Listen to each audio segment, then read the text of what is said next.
Hello दोस्तों, स्वागत है आप सभी का आपके अपने प्यारे से YouTube channel BSR learning point में। जी हाँ दोस्तों, आज की इस वीडियो में हम लोग कक्षा 10th के केमिस्ट्री का कार्बन तथा इसके यौगिक चैप्टर से 50 MBBM ऑब्जेक्टिव क्वेश्चंस पर डिस्कस करेंगे दोस्तों। तो बने रहिए वीडियो में अंत तक। यदि आप इस चैनल को अभी तक सब्सक्राइब नहीं किए हैं तो प्लीज़ हमारे चैनल को सब्सक्राइब जरूर करें और इस चैनल से जल्द जुड़ जाइए दोस्तों। और टेलीग्राम का लिंक डिस्क्रिप्शन में दिया हुआ है, तो वहाँ से आप ज्वाइन हो सकते हैं और आप ऑब्जेक्टिव का PDF प्राप्त कर सकते हैं दोस्तों।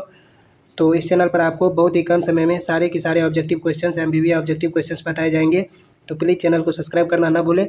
तो वीडियो में बने रहिए अंत तक। चलिए वीडियो का स्टार्ट करते हैं दोस्तों। फर्स्ट प्रश्न जो कि आपके सामने में स्क्रीन पर देख पा रहे हैं, यहाँ पर प्रश्न कहता है कि ग्लूकोज का रासायनिक सूत्र होता है। तो दोस्तों यहाँ पर कहता है ग्लूकोज का रासायनिक सूत्र क्या होता है। तो दोस्तों ग्लूकोज का रासायनिक सूत्र जैसा कि आप लोग जानते हैं C6H12 और O6 होता है। ठीक है, C6H12 O6 होता है दोस्तों, जो कि आपको ऑप्शन नंबर यहाँ पर बी में दिया हुआ है। तो C6H12 O6 इसका सही आंसर हो जाएगा ऑप्शन नंबर बी। चलिए नेक्स्ट क्वेश्चन की तरफ बढ़ते हैं दोस्तों। अगला प्रश्न कहता है कि इथेन में कितने सहसंयोजक आबंध होते हैं। तो दोस्तों सबसे पहले इथेन का जो फार्मूला होता है वह होता है दोस्तों C2H6। ठीक है, C2H6। तो देखिए इसका जब संरचना बनाएंगे तो इस प्रकार से होगा दोस्तों, C और यहाँ पर इस तरह से हाइड्रोजन चारों तरफ से होगा। तो यहाँ पर देखिए कितना बॉन्ड हो गया, 1 2 3 4 5 6 और ये 7। ठीक है, 7 को बंधन हो गया दोस्तों। तो सहसंयोजक बंधन की संख्या कितनी हो जाएगा, 7, जो कि ऑप्शन नंबर आपको डी में दिया हुआ है दोस्तों। तो ऑप्शन नंबर यहाँ पर क्या हो जाएगा, डी इसका सही आंसर हो जाएगा ऑप्शन नंबर डी। चलिए नेक्स्ट क्वेश्चन की तरफ बढ़ते हैं दोस्तों। अगला प्रश्न को देखते हैं। अगला प्रश्न कहता है कि कार्बोक्सिलिक एसिड समूह है। तो दोस्तों यहाँ पर कहता है कि कार्बोक्सिलिक एसिड का समूह है, यानी कि कार्बोक्सिलिक अम्ल। ठीक है दोस्तों, कार्बोक्सिलिक अम्ल का समूह इसमें से कौन है, CHO, COOH, CON और NH2। ठीक है दोस्तों, तो यहाँ पर CHO जो है यह है दोस्तों एल्डिहाइड का। ठीक है, एल्डिहाइड का क्रियाशील मूलक है ये, और ये जो है आपका कार्बोक्सिलिक एसिड हो गया। तो ऑप्शन नंबर बी में दिया हुआ है दोस्तों COOH। ठीक है, COOH जो कि कार्बोक्सिलिक एसिड का जो है क्रियाशील मूलक है, और इस प्रश्न का सही आंसर है। तो ऑप्शन नंबर बी इस प्रश्न का सही आंसर होगा। चलिए नेक्स्ट क्वेश्चन की तरफ बढ़ते हैं दोस्तों। अगला प्रश्न कहता है कि एथेनॉल का क्रियाशील मूलक है। तो दोस्तों एथेनॉल में आप जानते हैं कि एथेन और ऑल से मिलकर के बना है एथेनॉल। एथेन और ऑल से मिलकर के बना है एथेनॉल। एथेन और ऑल, ठीक है, ऑल से मिलकर के बना है एथेनॉल। तो दोस्तों ऑल का जो संकेत होता है, यानी कि क्रियाशील फंक्शन होता है दोस्तों अल्कोहल का, वह होता है OH। ठीक है, तो यहाँ पर क्या हो जाएगा, एथेनॉल में जो है क्रियाशील मूलक पूछता है दोस्तों। तो क्रियाशील मूलक क्या हो जाएगा यहाँ पर, OH, यानी कि एथेनॉल में क्रियाशील मूलक OH है। ठीक है, तो ऑप्शन नंबर इसका ए सही आंसर हो जाएगा। चलिए नेक्स्ट क्वेश्चन की तरफ बढ़ते हैं। अगला प्रश्न कहता है कि कार्बन की परमाणुओं की संख्या है। तो दोस्तों कार्बन के परमाणु की संख्या 6 होती है, जो कि आप ऑलरेडी जानते हैं। तो ऑप्शन नंबर ए इसका सही आंसर हो जाएगा। चलिए नेक्स्ट क्वेश्चन की तरफ बढ़ते हैं। अगला प्रश्न दोस्तों कहता है कि असंतृप्त हाइड्रोकार्बन जिसमें कार्बन कार्बन परमाणुओं के बीच त्रिबंधन होते हैं वह कहलाते हैं। तो दोस्तों कार्बन कार्बन के बीच जब त्रिबंधन होते हैं तो वह कहलाते हैं एल्काइन। ठीक है दोस्तों, जैसे शुरू में होता है एल्केन, उसके बाद होता है एल्कीन, उसके बाद होता है एल्काइन। ठीक है, तो त्रिबंधन वाले जो है एल्काइन कहलाते हैं, जो कि ऑप्शन नंबर आपको बी में दिया हुआ है। तो यहाँ पर क्या हो जाएगा, ऑप्शन बी इसका सही आंसर हो जाएगा एल्काइन। ठीक है, चलिए नेक्स्ट क्वेश्चन की तरफ बढ़ते हैं। अगला प्रश्न दोस्तों कहता है कि कार्बनिक यौगिक में कार्बन की संयोजकता होती है। तो दोस्तों कार्बनिक यौगिक में कार्बन की संयोजकता 6 होती है। तो ऑप्शन नंबर कार्बन की संयोजकता 4 होती है दोस्तों। तो ऑप्शन नंबर बी इसका सही आंसर हो जाएगा। ठीक है, कार्बन की जो संयोजकता होती है वह 4 होती है, क्योंकि कार्बन का जो परमाणु संख्या होता है वह 6, पहली कक्षा में 2 और दूसरा कक्षा में 4 इलेक्ट्रॉन इसके पास बचता है। तो कार्बन की संयोजकता जो है वह 4 हो जाएगी। चलिए नेक्स्ट क्वेश्चन की तरफ बढ़ते हैं। अगला प्रश्न दोस्तों कहता है कि अल्कोहल का क्रियाशील क्रियात्मक समूह है। तो दोस्तों अल्कोहल का क्रियात्मक समूह OH होता है। तो ऑप्शन नंबर डी इसका सही आंसर हो जाएगा। अल्कोहल का क्रियात्मक समूह जो है OH होता है। ठीक है, चलिए नेक्स्ट क्वेश्चन की तरफ बढ़ते हैं। अगला प्रश्न दोस्तों कहता है कि निम्न में कौन एल्केन है। ठीक है, निम्न में कौन एल्केन है दोस्तों। तो यहाँ पर देखेंगे एल्केन। ठीक है, तो एल्केन जो बना है दोस्तों एल्क जोड़ एन से मिलकर के बना है, एल्क जोड़ एन। ठीक है, तो जिसके लास्ट में आपको एन का उच्चारण ध्वनि सुनाई देगा दोस्तों, तो वह क्या हो जाएगा, एल्केन का समूह हो जाएगा। यहाँ पर देखिए प्रोपीन, यहाँ पर इन का ध्वनि आ रहा है। ठीक है, प्रोपीन इन आ रहा है, और यहाँ पर ब्यूटेन, तो ब्यूटेन जो है एन आ रहा है, ब्यूटेन में क्या आ रहा है, एन का ध्वनि आ रहा है लास्ट में। तो यहाँ पर ऑप्शन नंबर क्या हो जाएगा, ब्यूटेन इसका सही आंसर हो जाएगा, क्योंकि ब्यूटेन जो है एल्केन का सदस्य है। ठीक है, ब्यूटेन क्या है, एल्केन का सदस्य है। जैसे एल्केन में एन आता है लास्ट में, उसी तरह से ब्यूटेन में भी लास्ट में एन आता है। ठीक है, तो यहाँ पर क्या हो जाएगा, ब्यूटेन इसका सही आंसर। चलिए नेक्स्ट क्वेश्चन की तरफ बढ़ते हैं। अगला प्रश्न दोस्तों कहता है कि फॉर्मिक अम्ल का IUPAC नाम क्या है। तो दोस्तों फॉर्मिक अम्ल का IUPAC नाम होता है मिथेनोइक अम्ल। ठीक है, जो कि ऑप्शन नंबर ए में आपको दिया हुआ है। तो यह क्वेश्चन बहुत इंपॉर्टेंट है, बार बार एग्जाम में पूछे जाते हैं। फॉर्मिक अम्ल का IUPAC नाम मिथेनोइक अम्ल होता है। चलिए नेक्स्ट क्वेश्चन की तरफ बढ़ते हैं। अगला प्रश्न दोस्तों कहता है कि ऑक्सीजन के 2 परमाणुओं के बीच कितने आबंध पाए जाते हैं। दोस्तों ऑक्सीजन के 2 परमाणुओं के बीच जो है दोस्तों डबल बॉन्ड पाए जाते हैं, यानी कि द्विबंधन पाए जाते हैं, जो कि ऑप्शन नंबर आपको बी में दिया हुआ है। तो बी इसका सही आंसर हो जाएगा। ठीक है, चलिए नेक्स्ट क्वेश्चन की तरफ बढ़ते हैं। अगला प्रश्न दोस्तों कहता है कि निम्न में कौन सा कार्बन यौगिक सबसे अधिक अभिक्रियाशील है। तो कहता है इनमें से कौन सा कार्बनिक यौगिक है जो सबसे अधिक अभिक्रियाशील है। तो दोस्तों यहाँ पर C2H4, ठीक है दोस्तों, C2 और H4 ये जो है दोस्तों ये आपका जाता है CnH2n पे। ठीक है, CnH2n पे जाता है। N का मान 2, तो यहाँ पर H का मान कितना हो जाएगा 4। ठीक है, यहाँ पर जो कि दिया हुआ है N का मान यहाँ पर 2 है, कार्बन की संख्या 2 है, तो हाइड्रोजन की संख्या कितनी है 4 है। ये आपको आता है कौन से ग्रुप में, ये आता है आपको एल्कीन ग्रुप में। ठीक है, एल्कीन ग्रुप में, और एल्कीन ग्रुप के जो सदस्य होते हैं वह अधिक क्रियाशील होते हैं। ठीक है, अधिक क्रियाशील होते हैं, तो आपको क्या हो जाएगा ऑप्शन नंबर सी इसका सही आंसर हो जाएगा। ठीक है, सी यानी कि एथीन जो है दोस्तों ये एक 2 कार्बन है तो उसको एथ बोलेंगे, 2 कार्बन को एथ बोलते हैं, और इसमें इन ग्रुप लगा हुआ है दोस्तों, इन ग्रुप, तो ये क्या हो जाएगा इथीन हो जाएगा। चलिए नेक्स्ट क्वेश्चन की तरफ बढ़ते हैं। अगला प्रश्न दोस्तों कहता है कि कौन सा हाइड्रोकार्बन सबसे सरल यौगिक है। तो दोस्तों कौन सा हाइड्रोकार्बन, तो मीथेन जो है यह सबसे सरल यौगिक है। ठीक है, जो कि ऑप्शन नंबर ए में दिया हुआ है, मीथेन सबसे सरल यौगिक है। चलिए नेक्स्ट क्वेश्चन कहता है कि निम्न में से कौन सा असंतृप्त हाइड्रोकार्बन है। तो दोस्तों असंतृप्त हाइड्रोकार्बन एल्केन को छोड़ करके, एल्केन, ठीक है, एल्केन जो है ये संतृप्त हाइड्रोकार्बन होता है। ठीक है, ये संतृप्त होता है दोस्तों, और आपको एल्कीन और एल्काइन जो होता है ये संतृप्त होता है। उसके बाद एल्कीन और एल्काइन जो होता है, एल्कीन और एल्काइन दोस्तों जो होता है ये क्या होता है, ये असंतृप्त होता है। तो यहाँ पर असंतृप्त पूछता है दोस्तों, तो इसमें देखेंगे यहाँ पर CH4 है, तो ये तो एल्केन का सदस्य है। C2H6 है, ये भी एल्केन का सदस्य है। C2H4 है दोस्तों, तो यानी कि 2 दूना 4, यानी कि ये क्या हो गया एल्कीन का सदस्य हो गया। ठीक है, एल्कीन का सदस्य हो गया, तो इसीलिए यहाँ पर क्या हो जाएगा ऑप्शन नंबर आपका हो जाएगा सी सही आंसर इस प्रश्न के लिए, कि यह जो है असंतृप्त हाइड्रोकार्बन का जो है सो सदस्य है। चलिए नेक्स्ट क्वेश्चन की तरफ बढ़ते हैं दोस्तों। अगला प्रश्न कहता है कि ग्लूकोज के एक अणु में ऑक्सीजन के कितने परमाणु रहते हैं। दोस्तों ग्लूकोज के एक अणु में ऑक्सीजन के कितने परमाणु रहते हैं। तो ग्लूकोज का सूत्र होता है C6H12O6। ठीक है, तो यहाँ पर देखिए ऑक्सीजन के 6 परमाणु रहते हैं, तो यहाँ पर ऑप्शन नंबर क्या हो जाएगा बी इसका सही आंसर हो जाएगा, ऑक्सीजन के 6 परमाणु रहते हैं। ठीक है, चलिए नेक्स्ट क्वेश्चन की तरफ बढ़ते हैं। अगला प्रश्न दोस्तों कहता है, आप देख पा रहे हैं स्क्रीन पर, कहता है क्लोरीन के परमाणु की बाह्यतम कक्षा में इलेक्ट्रॉनों की संख्या कितनी है। तो दोस्तों क्लोरीन का परमाणु संख्या 17 होता है, और इसके पहली कक्षा में 2 इलेक्ट्रॉन, दूसरी में 8 इलेक्ट्रॉन बच जाता है, इसके पास 7 इलेक्ट्रॉन। ठीक है, तो बाहरी कक्षा में इसके पास 7 इलेक्ट्रॉन बचता है, जो कि ऑप्शन नंबर आपका सी दिया हुआ है दोस्तों। तो सही सी जो है ऑप्शन नंबर सही हो जाएगा कि क्लोरीन के बाह्यतम कक्षा में 7 इलेक्ट्रॉन बचते हैं। चलिए नेक्स्ट क्वेश्चन की तरफ बढ़ते हैं दोस्तों। अगला प्रश्न कहता है कि सल्फर की बाह्यतम कक्षा में, यानी कि सल्फर की बाह्यतम कक्षा में कितने इलेक्ट्रॉन होते हैं। दोस्तों सल्फर S16 होता है, पहली कक्षा में 2 इलेक्ट्रॉन, दूसरी में 8, इसके पास बच जाता है दोस्तों 6 इलेक्ट्रॉन। ठीक है, 6 इलेक्ट्रॉन बच जाते हैं दोस्तों। तो यहाँ पर ऑप्शन नंबर सी में दिया हुआ है 6 इलेक्ट्रॉन, तो ऑप्शन नंबर सी इसका सही आंसर हो जाएगा 6 इलेक्ट्रॉन। ठीक है, चलिए यह सही आंसर है। चलिए नेक्स्ट क्वेश्चन की तरफ बढ़ते हैं। अगला प्रश्न दोस्तों कहता है कि हाइड्रोजन के 2 परमाणुओं के बीच कितने आबंध पाए जाते हैं। ठीक है, तो हाइड्रोजन के 2 परमाणुओं के बीच, जैसे मान के चलिए एक हाइड्रोजन ये है, एक हाइड्रोजन ये है, इसके पास 1 इलेक्ट्रॉन, इसके पास 1 इलेक्ट्रॉन, लेकिन इसको जो है हीलियम प्राप्त करने के लिए 2 इलेक्ट्रॉन कम से कम चाहिए। तो ये क्या करेगा, इसका 1 इलेक्ट्रॉन ले लेगा, और ये भी क्या करेगा, इसका 1 इलेक्ट्रॉन साझा कर लेगा, बाद में एकल बॉन्ड बनेगा। ठीक है दोस्तों, यानी कि हाइड्रोजन के बीच जो है एकल बंधन बनता है दोस्तों। तो क्या हो जाएगा एकल बंधन, यानी कि H एकल बॉन्ड H। ठीक है, तो यहाँ पर क्या हो जाएगा एक बंधन एक आबंध, जो कि ऑप्शन नंबर ए में दिया हुआ है, एक आबंध सही आंसर हो जाएगा। चलिए नेक्स्ट क्वेश्चन की तरफ बढ़ते हैं।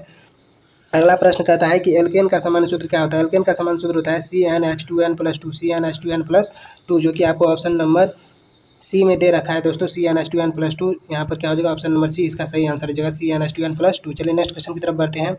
अगला प्रश्न दोस्तों कहता है ग्लूकोज में कार्बन के कितने अणु होते हैं। तो दोस्तों ग्लूकोज में कार्बन तो C6H12O6। ठीक है, तो इसमें कार्बन के 6 अणु होते हैं, जो कि ऑप्शन नंबर आपका डी में दिया हुआ है दोस्तों, ऑप्शन नंबर डी में 6 अणु। तो यहाँ पर क्या हो जाएगा ऑप्शन नंबर डी इसका सही आंसर हो जाएगा। चलिए नेक्स्ट क्वेश्चन की तरफ बढ़ते हैं।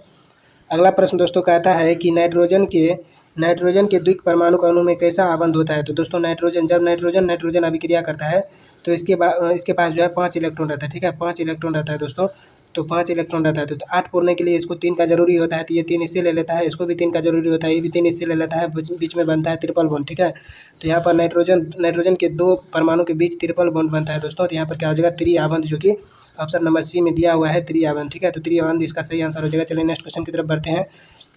अगला प्रश्न दोस्तों कहता है कि CHO, ठीक है, CHO अभिक्रिया मूलक किसे कहते हैं। तो दोस्तों CHO जो होता है यह होता है एल्डिहाइड का क्रियाशील मूलक। ठीक है, एल्डिहाइड का क्रियाशील मूलक, जो कि आपको ऑप्शन नंबर यहाँ पर ए में दिया हुआ है एल्डिहाइड। ठीक है, तो ऑप्शन नंबर ए इसका सही आंसर हो जाएगा एल्डिहाइड। चलिए नेक्स्ट क्वेश्चन की तरफ बढ़ते हैं दोस्तों। अगला प्रश्न कहता है कि एसिटिक अम्ल का IUPAC नाम क्या है। तो दोस्तों एसिटिक अम्ल का IUPAC नाम एथेनोइक अम्ल होता है। ठीक है, यह भी क्वेश्चन बहुत ही इंपॉर्टेंट है, बार बार एग्जाम में पूछे जाते हैं। एसिटिक अम्ल का IUPAC नाम क्या होता है, एथेनोइक अम्ल। ठीक है, एथेनोइक अम्ल, एथेनोइक अम्ल, ठीक है, एथेनोइक अम्ल। चलिए नेक्स्ट क्वेश्चन की तरफ बढ़ते हैं।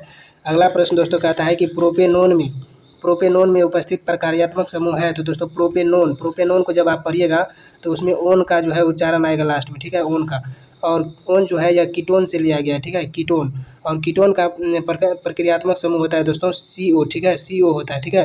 तो यहाँ पर CO देखिए ऑप्शन नंबर आपको डी में दिया हुआ है ऑलरेडी। तो यहाँ पर क्या हो जाएगा, ऑप्शन नंबर घ में दिया है CO। तो CO जो है प्रोपेनोन में उपस्थित प्रक्रियात्मक समूह है, ठीक है। चलिए नेक्स्ट क्वेश्चन की तरफ बढ़ते हैं। अगला प्रश्न दोस्तों कहता है कि प्रोपेनोन का आणविक सूत्र, यहाँ पर दोस्तों C2 नहीं होगा, C3 होगा, ठीक है, C3 होगा दोस्तों। तो कहता है प्रोपेनोन का आणविक सूत्र C3H8 में इनमें जो है क्या है। तो दोस्तों देखिए प्रोपेन, तो सबसे पहले प्रोपेन बनाएंगे तो प्रोपेन के लिए हमको 3 ठो कार्बन लेना पड़ेगा, मेथ एथ प्रोप, ठीक है, मेथ एथ प्रोप। और इसमें एन का आता है, तो एन का मतलब हुआ है कि इसको सभी को क्या करेंगे, इलेक्ट्रॉन दे देंगे, ठीक है, सभी के पास क्या करेंगे, यहाँ पर हाइड्रोजन दे देंगे दोस्तों। तो हाइड्रोजन भर देंगे। तो देखिए कितना बॉन्ड हो गया, 1 2 3 4 5 6 7 8 9 10, ठीक है, 9 10 को बंधन हो गया दोस्तों, 10 ठो बंधन हो गया। तो यहाँ पर ऑप्शन नंबर आपको डी में दिया हुआ है, 10 सहसंयोजक आबंध होते हैं। तो यानी कि प्रोपेन का आणविक सूत्र C3H8 है। तो इसमें जो है कितने सहसंयोजक आबंध होते हैं, तो 10 सहसंयोजक आबंध होते हैं, जो कि ऑप्शन नंबर डी इसका सही आंसर है। चलिए नेक्स्ट क्वेश्चन की तरफ बढ़ते हैं। अगला प्रश्न कहता है कि कार्बन क्या है। तो दोस्तों कार्बन एक उपधातु है, ठीक है, जो कि ऑप्शन नंबर सी में दिया हुआ है, कार्बन एक उपधातु है। चलिए नेक्स्ट क्वेश्चन की तरफ बढ़ते हैं। अगला प्रश्न दोस्तों कहता है निम्न में से कौन सा मुख्यतः बायोगैस है। तो दोस्तों बायोगैस मेथेन है, जो कि ऑप्शन नंबर बी में दिया हुआ है, मेथेन गैस CH4। तो यहाँ पर क्या हो जाएगा, निम्नलिखित में से कौन बायोगैस है। तो मेथेन जो है यह बायोगैस है। चलिए नेक्स्ट क्वेश्चन की तरफ बढ़ते हैं। अगला प्रश्न दोस्तों कहता है कि 1 पिकोमीटर बराबर होता है। तो दोस्तों 1 पिकोमीटर बराबर 10⁻⁻12 मीटर होता है, ठीक है। तो पिकोमीटर बराबर जैसे आपको होता है deci centi milli micro nano pico femto atto, तो उस हिसाब से आपको यहाँ पर क्या हो जाएगा 10⁻12, ठीक है, जो कि ऑप्शन नंबर आपका ये सही आंसर है। तो 10⁻12 इसका सही आंसर। चलिए नेक्स्ट क्वेश्चन की तरफ बढ़ते हैं। अगला प्रश्न दोस्तों कहता है कि COOH अभिक्रियाशील मूलक को क्या कहते हैं। तो दोस्तों COOH को जो है COOH को अम्ल बोलते हैं, कार्बोक्सिलिक अम्ल बोलते हैं, ठीक है, कार्बोक्सिलिक अम्ल बोलते हैं दोस्तों। लेकिन कार्बोक्सिलिक यहाँ पर नहीं दिया हुआ है। तो कार्बोक्सिलिक जिस प्रकार से यहाँ पर नहीं दिया है दोस्तों, तो यहाँ पर सिर्फ अम्ल दिया हुआ है, तो अम्ल में टिक लगाएंगे। यदि कार्बोक्सिलिक अम्ल रहता है तो कार्बोक्सिलिक में टिक लगाते, तो ऑप्शन नंबर यहाँ पर बी में दिया है ऑलरेडी अम्ल। तो यहाँ पर क्या करेंगे, अम्ल में टिक लगाएंगे, यानी कि COOH जो है यह अभिक्रियाशील मूलक अम्ल का है। और किस अम्ल का है, तो कार्बनिक अम्ल का है। कार्बनिक यहाँ पर नहीं दिया हुआ है, सिर्फ अम्ल दिया हुआ है, तो अम्ल में टिक लगाएंगे। चलिए नेक्स्ट क्वेश्चन की तरफ बढ़ते हैं। अगला प्रश्न दोस्तों कहता है कि एक अणुसूत्र परंतु विभिन्न संरचना सूत्र वाले यौगिक क्या कहलाते हैं। दोस्तों अणुसूत्र एक ही होगा, जैसे C2H5OH, ठीक है, C2H5OH अणुसूत्र दोनों का समान होगा, लेकिन इसका संरचना सूत्र अलग अलग होगा, तो इसको बोलेंगे समावयवी, ठीक है, जो कि ऑप्शन नंबर सी में दिया है। इस तरह के कंडीशन में क्या बोलते हैं, उसको समावयवी बोलते हैं। चलिए नेक्स्ट क्वेश्चन की तरफ बढ़ते हैं। अगला प्रश्न दोस्तों कहता है कि एल्काइन श्रेणी के सदस्यों का समान सूत्र होता है। तो यहाँ पर पूछ रहा है दोस्तों एल्काइन, ठीक है, तो एल्क जोड़ आइन से बना है एल्काइन। तो आइन किसको बोलते हैं दोस्तों, जिसमें त्रिबंधन हो। और त्रिबंधन के लिए जो सूत्र होता है वह होता है CnH2n-2, CnH2n-2। तो ऑप्शन नंबर आपका दिया है डी नंबर में CnH2n-2, तो डी नंबर ऑप्शन इसका सही आंसर हो जाएगा, ठीक है। इस प्रश्न का सही आंसर हो जाएगा एल्काइन श्रेणी का सदस्यों का समान सूत्र CnH2n-2 होता है। चलिए नेक्स्ट क्वेश्चन की तरफ बढ़ते हैं।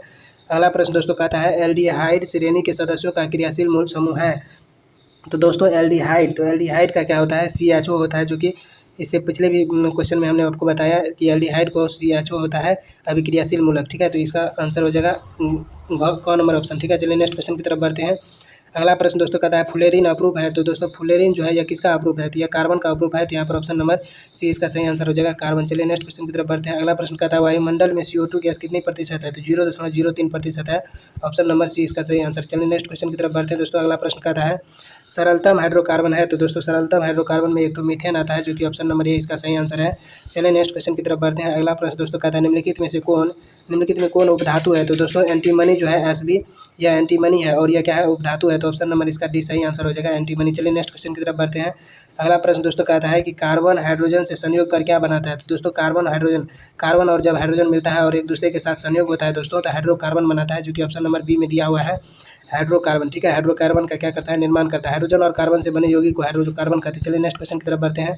अगला प्रश्न दोस्तों कहता है कि इथाइल अल्कोहल का अणुसूत्र होता है। तो दोस्तों इथाइल अल्कोहल तो एथ सबसे पहले बोलते किसको है, एथ बोलते हैं दोस्तों, मैथ एथ, यानी कि C1 के लिए मैथ और C2 के लिए एथ, ठीक है। और यहाँ पर अल्कोहल लगा हुआ है, तो यानी कि C2H5, C2 जब होगा तो H कितना होगा 5, और यहाँ पर OH लगा हुआ है, तो क्या हो जाएगा अल्कोहल, ठीक है। तो ऑप्शन नंबर इसका बी सही आंसर हो जाएगा, अल्कोहल, ठीक है, C2H5OH इथाइल अल्कोहल का अणुसूत्र। चलिए नेक्स्ट क्वेश्चन की तरफ बढ़ते हैं। अगला प्रश्न दोस्तों कहता है कि एल्काइन कौन है। तो दोस्तों एल्काइन जो है यह कौन है। तो एल्काइन का समान सूत्र होता है CnH2n-2 CnH2n-2। तो इस सूत्र पे आप बैठा लीजिए। यहाँ पर 2 दूना 4 और 2 6 यहाँ पर जोड़ा गया है, 2 दूना 4 यहाँ पर जोड़ा और घटाया कुछ भी नहीं गया है, और यहाँ पर 2 दूना 4 होता है, उसमें से 2 घटा लिया है। तो ऑप्शन नंबर सी इसका सही आंसर हो जाएगा दोस्तों, कि एल्काइन जो है यह ऑप्शन नंबर सी है, C2H6। चलिए नेक्स्ट क्वेश्चन की तरफ बढ़ते हैं। अगला प्रश्न दोस्तों कहता है कि सी डबल बॉन्ड ओ क्रियाशील मूलक का नाम क्या है। तो दोस्तों सी और डबल ओ जो होता है यह कीटोन का मूलक होता है। तो यहाँ पर कीटोन ऑप्शन नंबर ए में दिया हुआ है। तो ऑप्शन नंबर ए इसका सही आंसर हो जाएगा दोस्तों, कीटोन। ठीक है, कीटोन इसका सही आंसर हो जाएगा। चलिए नेक्स्ट क्वेश्चन की तरफ बढ़ते हैं। अगला प्रश्न दोस्तों कहता है कि इथीन के एक अणु में कार्बन के 2 परमाणुओं के बीच कितने आबंध होते हैं। तो दोस्तों इथीन के एक अणु में कार्बन के 2 परमाणु होते हैं। इथीन दिया हुआ है, इथीन। ठीक है दोस्तों, इथीन आपको इसी पर विचार करना है। इथीन है तो यह जो है क्या हो जाएगा, एल्कीन हो जाएगा, क्योंकि यह एल्कीन हो जाएगा, क्योंकि एल्कीन में भी इन ग्रुप आता है और इसमें भी इन आता है, इथीन। तो ये दोनों मैच करता है, यानी कि एल्कीन ग्रुप का ये हुआ। और एल्कीन तब होता है जब डबल बॉन्ड होता है। ठीक है, तो यहाँ पर क्या हो जाएगा, द्विबंधन, जो कि ऑप्शन नंबर ए में दिया हुआ है, दो बंधन। ठीक है, तो एल्कीन जो है यह इथीन जो है यह दो बंधन के अंतर्गत आता है। तो ऑप्शन नंबर ए इसका सही आंसर। चलिए नेक्स्ट क्वेश्चन की तरफ बढ़ते हैं। दोस्तों इस चैनल पर आपको पूरा चैप्टर का निचोड़ दिया जाता है दोस्तों, ऑब्जेक्टिव क्वेश्चन, ताकि आपको एक भी ऑब्जेक्टिव क्वेश्चन ना छूटे। तो इस चैनल से जल्द जुड़ जाइए, और पूरा डिटेल में डिस्कशन के साथ बताया जाता है दोस्तों। तो चैनल को सब्सक्राइब करना ना भूले दोस्तों। कहता है प्रश्न कि चीनी का रासायनिक सूत्र है। तो चीनी का रासायनिक सूत्र दोस्तों होता है C12H22O11। ठीक है, C12H22O11। तो यहाँ पर ऑप्शन नंबर आपका दिया हुआ है सी नंबर में, C12H22O11। तो सी नंबर इसका सही आंसर हो जाए। चलिए नेक्स्ट क्वेश्चन की तरफ बढ़ते हैं। अगला प्रश्न दोस्तों कहता है कि COOH अभिक्रियाशील मूलक क्या कहते हैं। तो दोस्तों COOH अभिक्रियाशील मूलक को अम्ल कहते हैं। ठीक है, अम्ल कहते हैं या कार्बोक्सिलिक अम्ल कहते हैं। तो कार्बोक्सिलिक अम्ल नहीं है, तो ऑप्शन में अम्ल है, तो अम्ल दे दीजिए। चलिए नेक्स्ट क्वेश्चन की तरफ बढ़ते हैं। अगला प्रश्न दोस्तों कहता है, यहाँ पर आप देख पा रहे हैं स्क्रीन पर, कहता है कि N2 अणु में नाइट्रोजन परमाणु के बीच कितने आबंध होते हैं। तो दोस्तों 2 नाइट्रोजन परमाणु है, इसके बीच ट्रिपल बंधन होते हैं। तो यहाँ पर क्या हो जाएगा, त्रिआबंध, जो कि ऑप्शन नंबर सी में दिया हुआ है, त्रिआबंध। चलिए नेक्स्ट क्वेश्चन की तरफ बढ़ते हैं।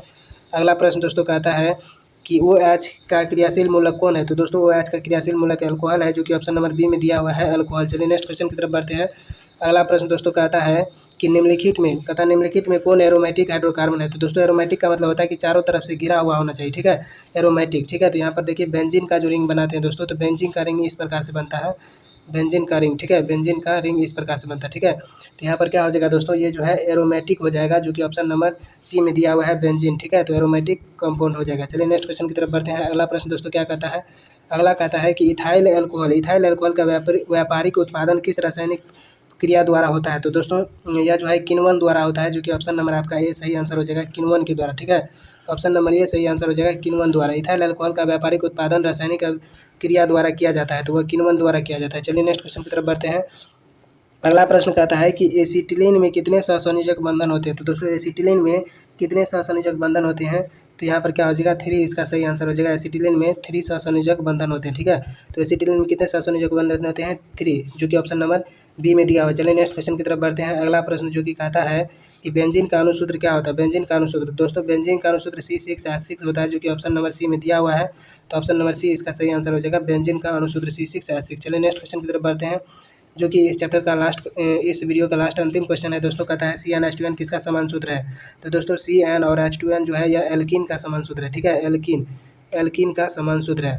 तो यहाँ पर क्या हो जाएगा दोस्तों, यहाँ पर दिया हुआ है एल्कीन, तो यहाँ पर क्या हो जाएगा, ऑप्शन नंबर बी इसका सही आंसर हो जाएगा, एल्कीन। दोस्तों आई होप आपको यह वीडियो बहुत अच्छे से पसंद आया होगा दोस्तों। तो और वीडियो को लाइक कीजिए, अपने दोस्तों के साथ शेयर कीजिए, और दोस्तों इसका सेकेंड पार्ट हम अगले वीडियो में लेकर के आएंगे।